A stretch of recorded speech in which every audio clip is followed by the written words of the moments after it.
আসসালামু আলাইকুম রহমতুল্লাহি বারাকাতুহু। প্রিয় দর্শক, সামনে আসছে কোরবানির ঈদ। রাসূলুল্লাহ সাল্লাল্লাহু আলাইহি সাল্লাম বলেছেন, তোমরা যখন পশু জবেহ করবে উত্তম রূপে জবা করো। ইজা জবাহতুম ফাআহসিনু জবাহ। তাই কোরবানির পশুকে জবা করার সময় এমন কোনো আচরণ করা যাবে না যাতে করে পশু কষ্ট পায়, বরং আদর যত্ন, মায়া মমতা করে পশুকে জবেহ করতে হবে।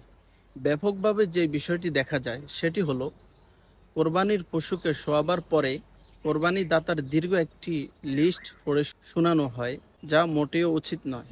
যদি লিস্ট পড়ে শোনাতে হয় তাহলে কোরবানি পশু শোয়াবার পূর্বেই শেষ করুন। রাসূলুল্লাহ সাল্লাল্লাহু আলাইহি সাল্লাম কোরবানির পশুকে জবে করার সময় এত আদর যত্ন করে জবে করতেন যাতে করে পশু দ্রুত নিস্তেজ হয়। প্রাণ যাওয়ার জন্য রাসূল সাল্লাল্লাহু আলাইহি সাল্লামের পা মোবারক পশুর গর্দানে রেখে দিতেন। আল্লাহ সুবহানাহু ওয়া তাআলা যেন আমাদেরকে প্রাণীকুলের সাথে উত্তম আচরণ করার তৌফিক দান করে।